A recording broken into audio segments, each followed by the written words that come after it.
Hey everybody, I'm Carrie. I'm Maddie. Welcome back to Book Club. Hi everybody. Welcome back to Book Club. Season 3. I'm so excited. We're doing season 3 together. And now Book Club is available wherever you get your podcasts. Everybody give a round of applause. That is so exciting. Yay. 2 long seasons without it, but now here we are. And both the first 2 seasons are also wherever you get your podcasts. And that is not because of any milestone that happened. It is because I decided to finally set it up after 2 years. So, Yay! You're welcome. You're welcome. And we are starting season 3 with none other than Crescent City. Another round of applause. Woo! We finally have read Crescent City. We put it off for 2.5 years. We started book club. Our first ever book club episode was ACOTAR, SJM. We read Throne of Glass in 2024/early 2025, and we finally got our shit together. Yay! And we read Crescent City. So season 3, episode 1 is going to be all about House of Earth and Blood. Crescent City, uno. And if you've watched our season 2 bonus episode where we did a wrap up of 2025, we mentioned that starting off the season, we're doing 3 episodes back to back once a week, each episode being over one of the Crescent City's books. So next week, we'll be talking about book 2. So just today, there will be spoilers only for book 1. However, we have finished the series already, so if it seems like we know something, we do. And we are going to assume that if you are still here thus far and you have not clicked off, that you have read this book. Just the first one. You don't Just have the to first have read one. the second one. You don't have to have read the second one. But you do have to have read this one. But if you're trying to avoid spoilers for Crescent City, House of Earth and Blood, you've had 4.5 minutes. Get out of here and then come back when you've read it. But we're assuming that everybody knows about the first book. We're assuming everybody knows about the world building. We're assuming everybody is kind of up to date on book number 1. So instead of doing like a full book recap, we are doing discussion questions. Which through the questions, there will be... We'll be talking about it. The storyline will hopefully jog your memory. If it's been a while, if you don't really remember, you could probably listen to this and it'll get you where you need to be, or go read a little Spark Notes and come right back. Yeah, truth be told, it's been 6 weeks since you read it? Yeah, it's been a hot actually, minute I think since it's we been read about it. 6 weeks since I read it too. Yeah, we read it at the same time. I binged all 3 back to back. I did and not. then Carrie did not. I read the first one and then the next 2 back to back after about a month. Yeah, so all right. Truth be told, we might not remember some stuff, but we're gonna try our best. Let's Carrie really prepped herself for this. I think Maddie will remember a lot more of the next book than I will. Yeah. We'll talk about that next week. But starting with the first discussion question. First impressions of, and I have a list of characters here. We're going to go one character at a time. First impressions of Bryce. Insane, and I love her. Yeah. No, definitely I was loved her from the start. You know, we'll talk, one of the discussion questions also about like the modern fantasy world, but because it is a modern fantasy world, like they have cell phones and everything, Bryce is giving 2016 college girl. Yes. The way that 2016 has kind of like come back as a trend. Bryce is very 2016 coded. 20s coded, not a teenager coded. Yeah. She's very 2016 coded. Like she bodycon tight Miami fat ass dress. Mm-hmm. And she was that girl. Mm-hmm. She was that girl. Yeah, no, I'm obsessed with her. I think she's so funny and she reminds me so much of you. Because she's fucking crazy. That I was reading it and I was like, oh, this energy, she's, I don't know when they say her, if they've classified when her birthday is, but she's giving fire sign. Not so much of an Aries as I would say Aelin kind of gives. Yeah, she's giving like Leo energy. She's giving Leo energy. Leo and Sagittarius. Like a Leo moon or Leo sun, Sagittarius moon. Yeah. That's what I'm getting from Bryce. And I don't know, she just reminds me so much of you that immediately I was like, wow, this is my favorite person in the world. That's crazy. No, I fucking loved Bryce from the jump. She's very quick-witted. Yes. Yeah. I would say, honestly, her like wittiness and like her ability to be like, fuck you, consequences be damned, rivals Aelin from Throne of Glass. Yeah, I would agree with that. Because she's not weighed down by so much like personal Trauma and insecurity the way Aelin is in like Throne of Glass first few books. She's got like modern like it girl ego. Yeah. She is that bitch. She is that bitch and she knows it. Okay. First impressions of Danica. I also loved Danica. We're so obsessed with Danica. Danica and Bryce, especially in House of Earth and Blood, like their friendship was just so cute and so sweet. And I remember like reading the first book, we were like, holy fuck, this is literally us. Us. Tag yourself. Like, no, us. We've both in the our couple of our last YouTube videos that we posted on our BookTube channel, we both kind of did reviews of the first book. Yes. I think. Or no, you did the second I book. did the second too. But we read the first book at the same time. I did a review of mine in Book Talk Picks My TBR. And I literally said, like, there's been best friend duos or whatever in other books that we've read. None of the other books have made me feel like, oh, this friendship is what we have. We do not have a regular friendship. No. Like, it's something so special. Where if you get it, you get it. You get it. But the truth of the matter is that not a lot of people get it. If you don't get it, you're never gonna. And you probably think we're gay. Yes. And what we can you might do? be. And what can you do? Because sometimes we kiss on the mouth. I'm kidding. Brian, if you're watching this, Dylan, if you're watching this, relax. Relax. We don't do that anymore. We don't do that anymore. But no, I love Danica. She's also like, she can rival Bryce's wit, but with like a little more like whimsy. Like, Danica's definitely an air sign. Oh yeah, she's 100%. Not an air sign like a Libra though. She's an Aquarius. She's an Aquarius for sure. And honestly, kind of a Gemini. I have mixed, as an air sign, I've got mixed feelings about Geminis.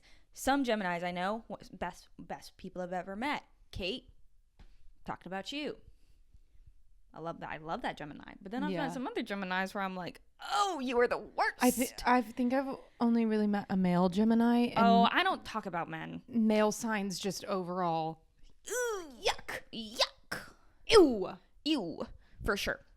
But yeah, no, I love Danica. And I think Gemini kind of fits with her because Danica, people, like, obviously her friendship with Bryce is so deep and real, but there's some mixed feelings with Danica because we find out that she keeps a lot of secrets. Yeah. She keeps a lot of secrets, and she, unfortunately, gets killed very early on. Yeah. Just was devastating. Really devastating. But I think Sarah J. Maas does this in a really cool way where it's like she does die off, but her character is so relevant. This is probably the only time I'll reference the entire series, probably. Like, she's relevant all three books. The whole time. Yeah. The whole time. And I feel like will be relevant in the next because this is not a finished series. You're so right. You're so right. Not even done. You're so right. I love them. I love their friendships so much. And the way their aesthetics are really cute too. Yeah. No, I'm obsessed with them. Like, and their matching their little matching leather jackets. That's so adorable. So fucking cute. And the little like Danica having like white hair with the colorful streaks. Very 2016 coded. Yes, very 2016 coded. I am obsessed with them. Okay. First impressions of Hunt. 10 out of 10. And I know that's right. He was. We first meet him at the police station thing. Yes. After Danica's demise. Where he's like, what's going on with you, Bryce? Yeah. Where is she? Yeah. And Bryce is like, ugh. Bryce is like, nothing matters. This sucks. Is the worst. Yeah. I really liked Hunt. I really, really like the very first impression because I knew about Hunt. Like, I knew I was gonna like him. But when we started getting that forced proximity, I really started to do backflips. Forced proximity is one of my favorite tropes. It's such an underrated trope. I'm sorry to say it. It's my favorite trope because you don't have to deal with this whole, like, I love yearning and I can deal with a slow burn if if they're forced to be together. I don't want this like I'm on my own, but I'm thinking about her. No, I want you in the same room where she's walking around in her little panties. In her little panties. One thing about Bryce is she's going to walk around in her around with her ass out. Yeah. And you know what? Good. And I will say, when I first saw like some fan art of Hunt way before we ever read the books, and I was like, what is this Chad ass looking motherfucker with this backwards baseball cap? And then I got to the part where she's describing that he's in a backwards baseball cap, and I was like, you know what? Now that I'm thinking about it. That might be the most genius thing Sarah J. Maas has ever written, is a man in a backwards ball cap. And thank you so much. Can you imagine if she took the other sexy hot SJM men and put them in a backwards ball cap? Put them in Midgard in a backwards ball cap and a slutty little white t-shirt. Oh my God. No, I can't think about it. Asriel? It will induce ovulation, unfortunately, so I cannot be thinking about that. Asriel in a backwards ball cap. I'm in heat. No, literally. I'm in heat, knee deep in my luteal phase. Somebody explain that. Yeah. No, Jesus Hunt Christ. is hot. SJM really has a way. Yeah. She has a way. She really does. Oh, She's got a way. God, I got chills thinking about him. We got to move on. Rune. So, unfortunately, we're not moving on. We're not because moving on. Rune is also hot. Except for, you guys, can I share a secret? Yes. The fan art? I'm not so sure. I'm not so sure either. I'm not not so sure so either. sure. Because let me tell you, every time Rune, I love his character. I couldn't tell you exactly what he looks like in my mind because I've seen so much fan art, and also like the way he is described as dressing. I'm like, the tattoos and the piercings, absolutely, thank you so much. But I don't like this. It is very 2016 Macklemore shaved head on the side with the side part, and it's like maybe if he had like curly hair or quite something. literally any other hairstyle. Yeah. Quite literally any other hairstyle, because right now what he's giving to me is like indie screamo band version of Resand. Yeah. You know what I mean? You've already Like, reached really the mountaintop. You don't need to shave its side of its head and put it in skinny jeans. No.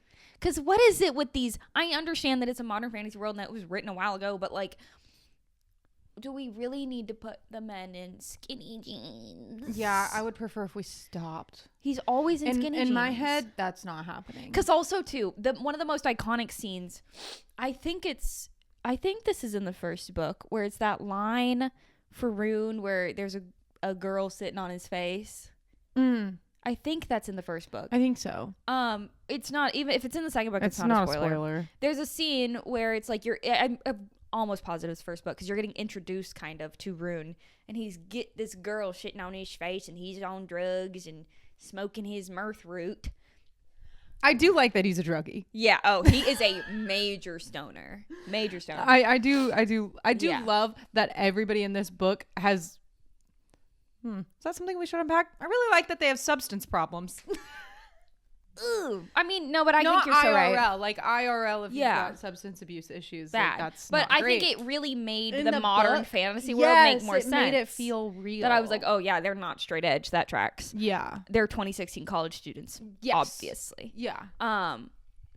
But there's this, when he's, to the scene he's talking about, he's really like on the moon here, and he's got this girl sitting on him, and he's like wiggling out of his, it says he like takes his pants off for whatever reason, or pushes his pants down or something. And I'm like, oh, you're a grown man, a grown fey man, giant man in skinny jeans. You're wiggling, and I'm sorry, it gives me the ick. Yeah, I don't like skinny jeans. Gives me on the a man. ick.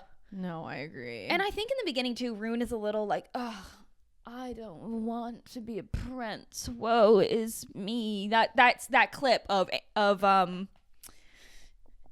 what is happening? what is her name? I don't know. The Pitch Perfect girl, Anna Kendrick, talking to Blake Lively, where she goes, "Oh, Muffin, it's so hard to be you."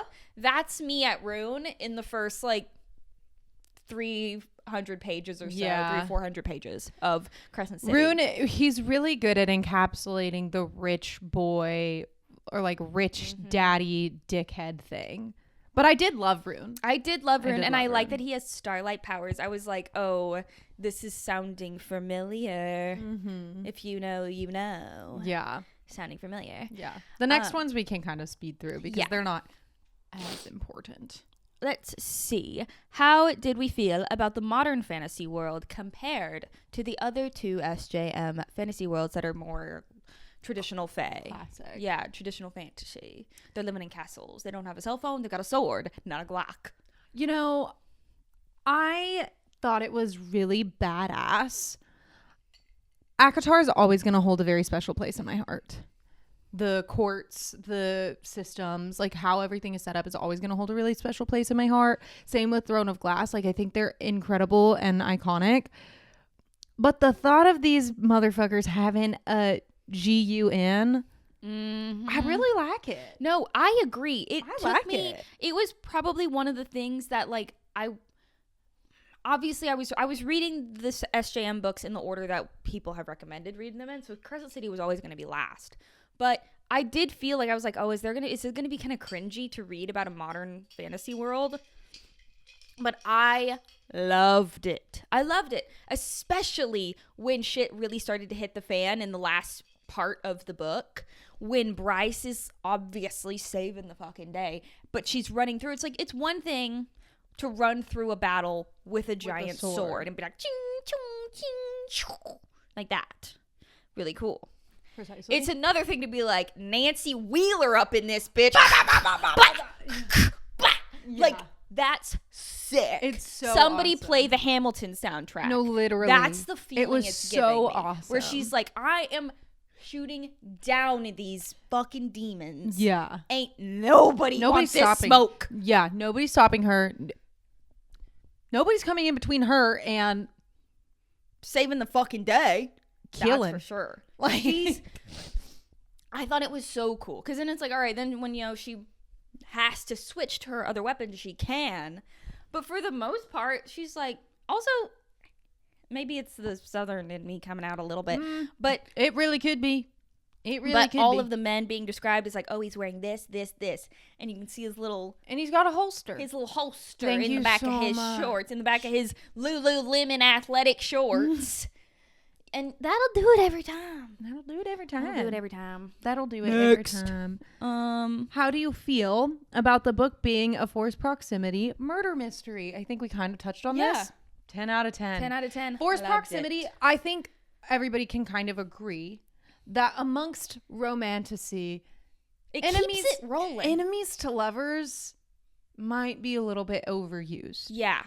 Overhyped. Because they weren't Played ever out. really enemies necessarily. They No. were they They were didn't forced to work together. yeah, and to they didn't totally find- get along. They're both Yeah. very stubborn people. They weren't like friends. It was not a friends to lovers. They were at each other's necks. But in like a hunt, it was all it was very playful. Yes. In the sense of the other one was getting rage baited. Yes. And the one who was baiting is like Yeah. But there's also a lot of tension. And he's like, you know what? Fuck you.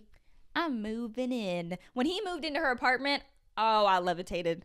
Ah, Yeah. Yes, thank you so much. No, it was really good stuff. It was really good stuff. Also, because there's little things too about like with it being like a modern thing where it's like, while when they're living together and Bryce is getting ready, running around in her little panties, and Hunt is looking through all of her stuff. He's looking for all of her little toys. Finds a childhood toy, which like, okay, cutie. Jelly Jubilee. Jelly Jubilee. Very cute. Very cute. But the sentiment is very funny because Bryce is like, You wanted to. what are you doing in there? What are you looking What for? are you looking for? If you want to know, it's in my nightstand, you perv.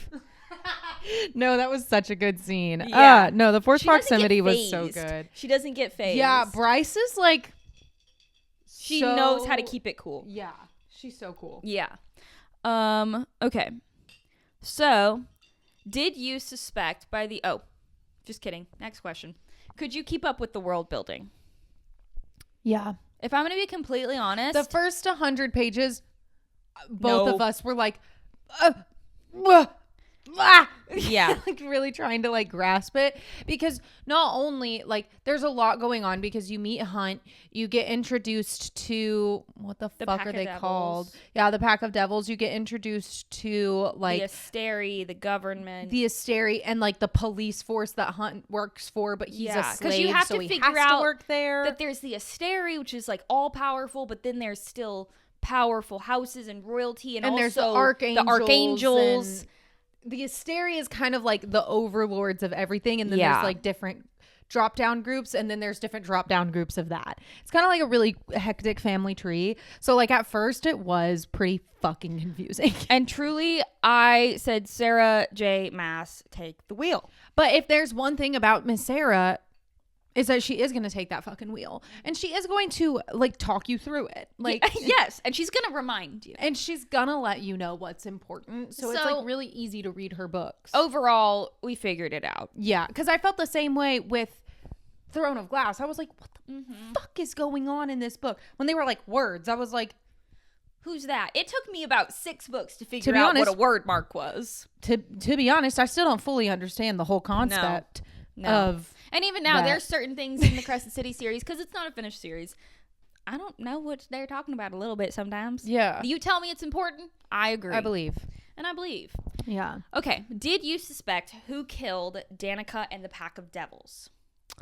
No. I also did not. I thought, reading the book, that it was, especially after the final battle being like these demons from hell, and like a portal was open and all these demons are coming out, when Adis, the Prince of Hell, who's very Jack's Prince of Hearts coded. If you've read Once Upon a Broken Heart, you know. Really sexy, hot, obsessed with him. But he shows up quite a few times. And I was feeling like, oh, is this like a trick? Like, is he bad? The Princes of Hell are, in my opinion, very, very perfectly morally gray. Yeah, smack dab in the middle. Like they are. You really, because I was thinking the same thing. I was like, this is bad, Bryce. Don't trust him. Don't trust him. Mm-hmm. But like, If you have to summon him with black salt, yeah, I brother. was like, girl, I'm on we I'm are- on Hunt's side here. we are What are we towing doing? a fucking line here. What the fuck are we doing in God's name? Yeah. You know? So I think I had no Yeah. idea where it was going. I did not suspect And then- Micah for one fucking And second. then when we have that flip switch with we get introduced to the Viper Queen's ghetto ass Bro, the and- Viper Queen. in her glittery high tops. Girl, get out of What? here. You could be so cunty if you didn't dress like a 90s pimp. No, literally. But we get this whole flip switch on like, oh, there's this drug type of thing, and there's like a drug deal going down with Hunt, and then Bryce feels betrayed. Yeah. That whole switch where you're like, what is happening? I thought maybe some type of like dealer Viper Queen situation had to do with the Pack of Devils' death, but it was like I didn't see it coming from the like higher up government at all. No, because there was also the whole human rebel side Yeah. thing that like that was There were was who so many we were led to believe killed her. Suspects. Yeah, Suspects, that's the word. Like, I was there saying was- subjects. there were so many Yeah. suspects that I was was like very surprised. And I didn't write this down, but like the ending with Lahaba. bye. When she's No. taking down Micah, oh my God. I had seen, leading up to reading this book, I had seen My friends are my with friends me. are with me and I'm not afraid. And I'm thinking, Look at my legs. I literally got goosies just thinking about and it. I'm thinking, oh, this is something Bryce says. No. It was Lahaba, and And- Lahaba is so cunty. The fire sprites are so cunty. Lahaba was horny on Maine. Oh my God, all the for Hunt time, specifically. and I was really loving Me and her it. were on the same page. I fucking Anytime love Hunt came Lahaba. into the Lahaba little was museum, like, "Hey Hunt, hey, look at my little couch. You see this reality TV show? Do you like that? they're fucking. You like that? They are doing the dirty. Hey, And look at my little curves. and look at my little Look fat at my little ass. fire sprite ass. Look at my little ass. Look at that's my on little fire. ass. I fucking love. I love Lahaba. Oh God, I you're love such a brave Lahaba. girl. And I'm obsessed with her. Whenever, like, at the end, when Bryce says, like, Lahaba, you don't have to do this. I bought your freedom. And Lahaba's like, but I want to. She's like, it's my first act of freedom, bro. I was crying. I was not doing well. I was crying. And also her little pug lion dog thing gets thrown into the fish tank. Oh, I was crashing out. I was freaking out over this little freak ass dog. Because first of all, if there's one thing that you don't do, and everybody should know this, if there's one thing that you don't do when trying to mess with a woman, touch her little freak ass animal. Touch her animals or her kids. Like, you don't do that. You don't do that. You don't do that unless you want to fucking die. Yeah, you don't want that smoke. You do not want that smoke. Because, like, imagine if someone came in your house and, like, tried to fuck with your dog. If someone came in my house and tried to fuck with my cats, no, because when people are you're like, meeting God today. Yeah, if somebody was like, oh, you need to save yourself up. No. I will die for my animals. Actually. Yeah. Yeah. Okay. Next one. Okay. Bryce and Danica's friendship was obviously a huge factor in the reason that Bryce survived the drop. And even though we discovered Danica kept a lot of secrets, what was so special about their bond? Light it up, man. Light it up. God. I could have never dreamed of what the words light it up would mean to me. No. When hearing Danica's voice boom through Crescent City, I'm sick. And when Bryce got down to the edge of the drop, yeah. And she was like, she saw like Danica, and she was like, "Oh, I just want to stay here. Staying here. I'm so staying real. here, real." Because if you died, she took this drop. She did all of this to save Crescent City, but also to save Hunt. And she got down there and was like, "Never mind, I'll stay." Yeah, actually. I don't want to go. I don't want to go. And Danica being like, "He's hot. You need to get back up there. Get up there." I don't think you've bounced on that yet. So no, the edging that happens in this book is so insane. Infuriating. It was so much edging. They don't do fuck all besides some little kisses here and there, and it is, if they didn't have the forced proximity, the slow burn would not have worked for me. No, it would have driven me nuts. Yeah. No. Would have driven me living crazy. in a mansion ass condo with a man that looks like that. With a man that looks like that. No. Where's the bouncing? bouncing? Why aren't we bouncing on that shit? Especially when we know Bryce has got enough to throw back for the entire city of Crescent City. No, literally. When she's bouncing on it, it's shaking Midgard. No. So why aren't we doing it? Earthquake struck in Chicago today. Earthquake struck in Chicago today. Earthquake struck in Midgard today. Yeah. And it's just Bryce and Hunt. Except not. Except for because right when you think it, nope. Somebody comes in, somebody calls on the phone.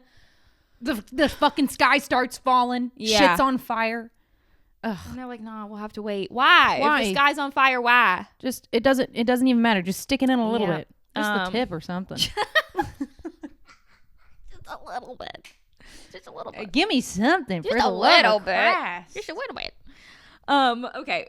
We already talked a little bit about the final battle with Bryce, saving the world from the demons of hell. She's the coolest bitch. She is the coolest bitch, and that's all I have to say on that. Yeah. That felt No as epic as Feyre in the third ACOTAR when they have that big war.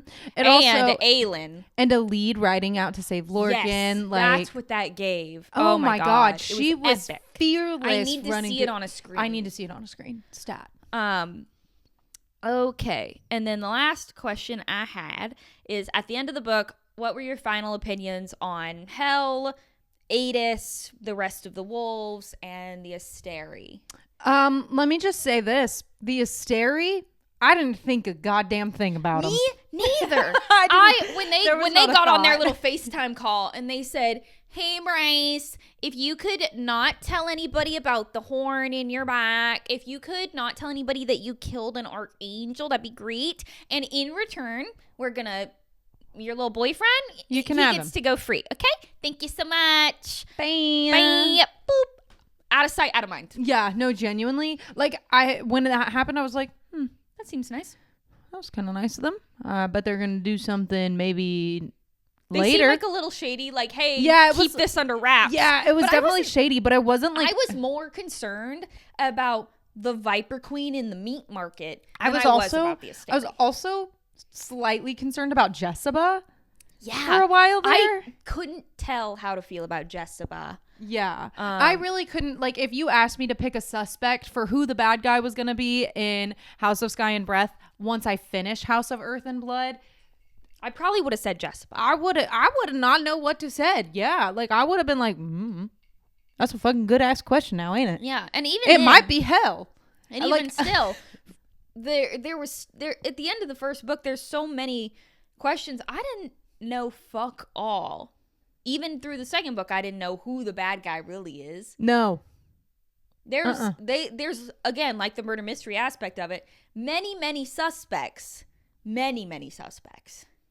So I don't know. I didn't think much of the hysteria. I just knew that something in their government was going on. Yeah. Because it's the government. It's a government. And, like, something's going on. And also the Autumn King. Fuck that guy. Fuck the Autumn King. I knew he was going to be pissing me off. Yeah, the second he got introduced, I was like, oh, No. fuck this guy.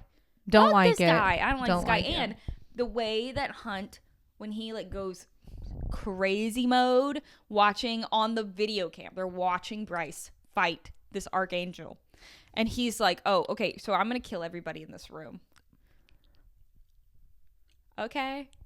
Okay. All right. All right. Yeah. Yeah. Get into it, Hunt. We love to see it. And everybody's just staring at him, and he's like, oh, decapitated. Oh, decapitated. Kill you. I'll kill you. I'll kill you too. And he's like miles and miles and miles away from Bryce. He can't get to her. He's just freaking out. He's insane. And I love him. obviously the most iconic thing Bryce has probably ever done is vacuum up the ashes of her enemies. She is such a fucking badass. Yeah, she said, oh, that's dusty. Jessica would hate that.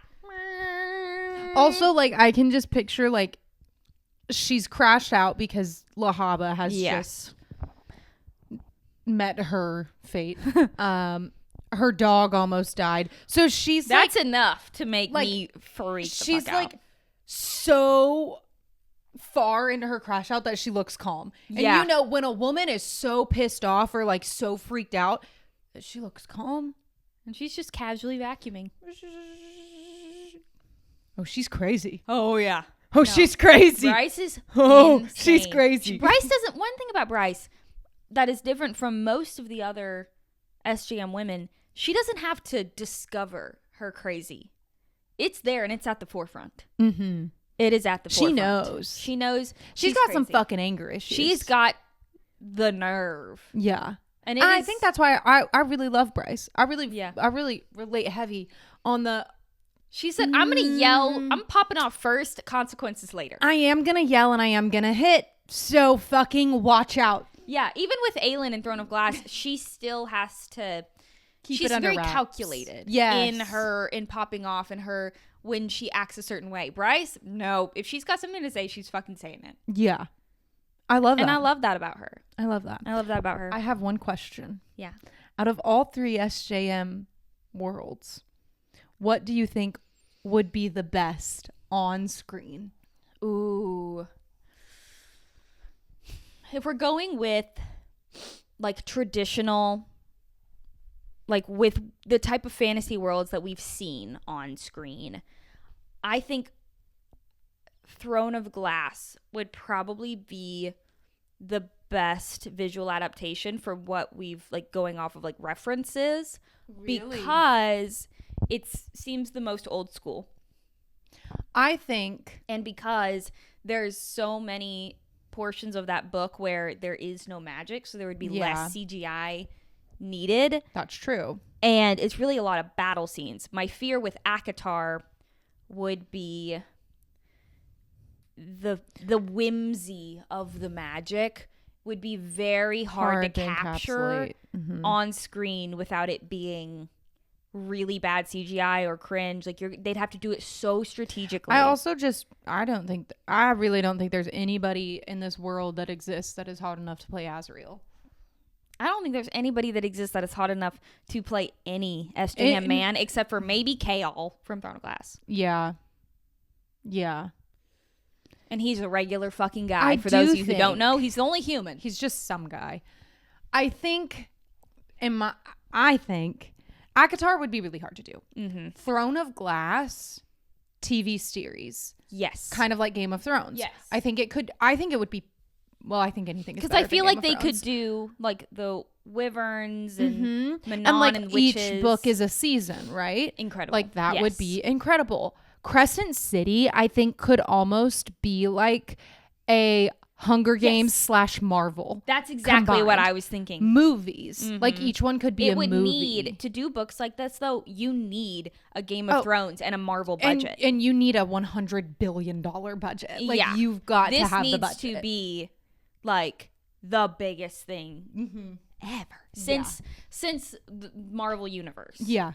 No, I agree. And I think it deserves that. And I think it deserves it too. I think that Crescent City, or I think that SJM's world, like if it was ever adapted, I really do think it could outdo Marvel. Honestly, I think it could outdo Game of Thrones. I think the way the relationships are built is so impactful. Like we've known up until reading Crescent City, we knew that SJM could write romance, that she could write deep, loving, supportive fictional men with deep bonds with really strong women.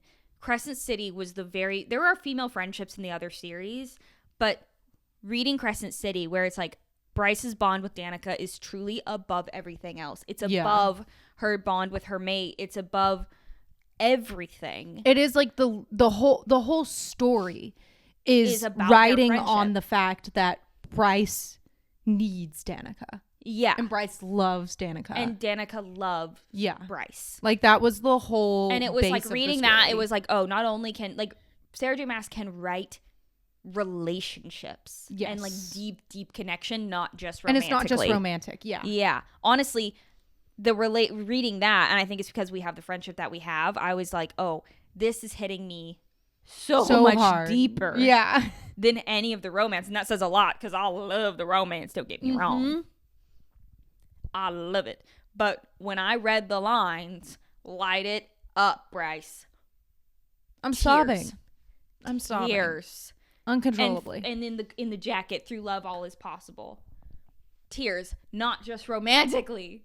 It was so good. So good. SJM, whenever this is a dedication in Crown of Midnight, the I love you until we're dust. And I just know SJM has a really insanely close girlfriend that she values like one none day other. One day when we get to interview her, manifesting the fuck out of that, that's going to be one of our questions, specifically with the female friendships, because she just knows how to write it, and I think it's incredible, and I'm so excited to talk about the next book now. I go, me too. God. Crescent City House of Earth and Blood was so good. It was insane. And such a good time. Tune in next week for House of Sky and Breath. So if you haven't read it yet, you've got a week to read it, girl. Get into it. And thank you for watching this episode. Welcome back to Book Club for Season 3. Wherever you find your podcast, follow us on Instagram, on TikTok, join our book club on Fable. We're really going to try to update it more this year. We're going to try to do one book a month. And follow us on Fable. And if we are not really keeping up on it, if you're followed on Instagram, you will be.